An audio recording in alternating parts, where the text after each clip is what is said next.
Біз өзіміздің бастығымыздың немесе менеджеріміздің алдында Excel бағдарламасын жетік меңгергенімізді көрсету үшін Excel бағдарламасындағы бірнеше негізгі диаграммаларды жасауды қарастырайық.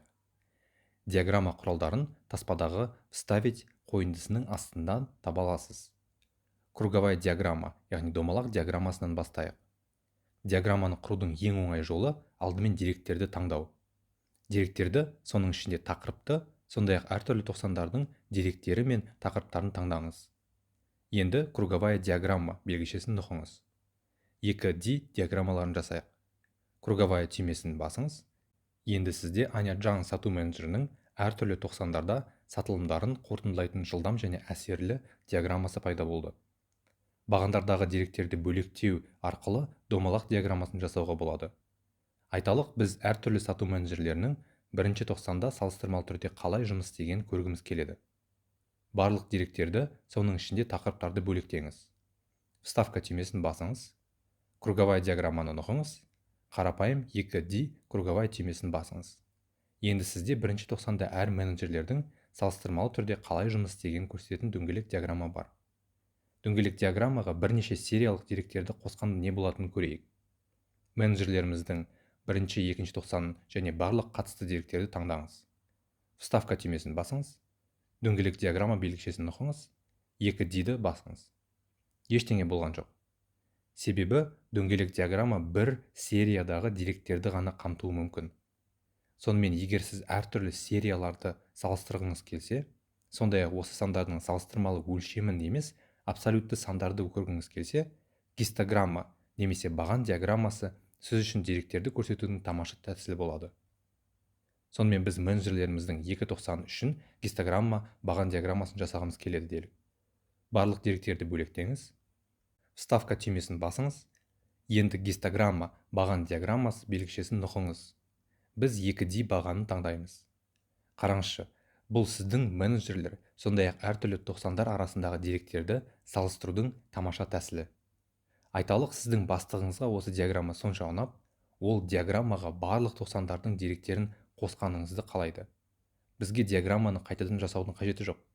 Диаграмманы нұқыңыз, сонда диаграмма таңдалады. Содан кейін Excel бағдарламасы барлық деректердің қай жерде орналасқанын, яғни диаграммадағы барлық ақпарат қайдан келетінін көрсетеді. Сонымен сіз үшінші тоқсанды қосқыңыз келеді делік. Сіз үшінші тоқсанды қосу үшін мына толтыру тұтқасын сүйреңіз. Енді мынаны қараңыз. Үшінші тоқсан енді сіздің диаграммаңызға қосылды. Егер сіз төртінші тоқсанды қосу үшін толтыру тұтқасын одан әрі сүйреп апарсаңыз, сізде төртінші тоқсанды білдіретін сары бағандар пайда болады. Гистограмма баған диаграммасы бұл әртүрлі менеджерлердің өз жұмысын салыстырудың ғана емес, сонымен қатар әр менеджерлер арасындағы сатылым нәтижесін салыстыруға болатын тамаша әдіс. Сіз білуіңіз керек үшінші маңызды диаграмма ол линейная диаграмма, сызықтық диаграмма деп аталады. Сызықтық диаграмма уақыттық деректер үшін арналған. Айталық, біз Аня Джанның әртүрлі тоқсандағы сатылым трендін көргіміз келеді. Аня Джан атын, тоқсандардың тақырыптарын, сондай-ақ деректерді бөлектеңіз. Вставка түймесін басыңыз, диаграммаларға өтіңіз, енді линейная сызықтық диаграмманы нұқыңыз және бірінші белгішені басайық. Бұл диаграмма сізге уақыт өте келе тренд ретінде Аня Джанның жұмысын көрсетеді. Көлденең ось кейде X осі деп аталады. Әртүрлі тоқсанды білдіреді. Ал кейде Y осі деп аталатын тік ось сатылымды сумасын білдіреді. Біз сатылымдар бірінші тоқсаннан екінші тоқсаннан арасында көтеріліп, кейін үшінші тоқсанда одан үлкен секіру болғанын көре аласыз. Содан кейін төртінші тоқсанда сатылымның төмендеуі байқалады. Бұл ешкімді таңқалдыратын график емес, өйткені бұл графикте тек 4 уақыт кезеңі бар. Сызықтық диаграмманың артықшылығын көру үшін бізге әлде қайда ұзақ уақыттық кезең бар деректер қажет болады. Бақытымызға орай біз сату бөлімінен ай сайынғы сату көрсеткіштерін ала алдық.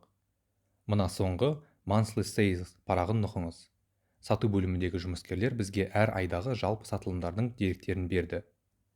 Көріп отырғаныңыздай, 2013 жылдың ақпан айы, 2013 жылдың наурыз айы және тағы да басқа.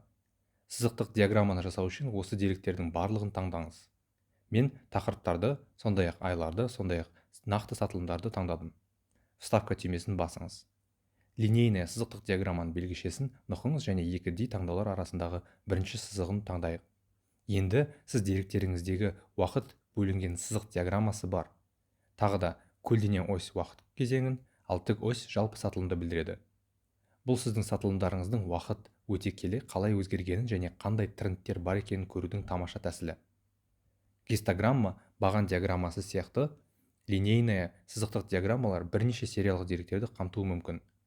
Сіздерге беретін кішігірім тапсырма Excel бағдарламасында бірнеше сериялардан тұратын сызық диаграмманы қалай жасауға болатынын көріңіз.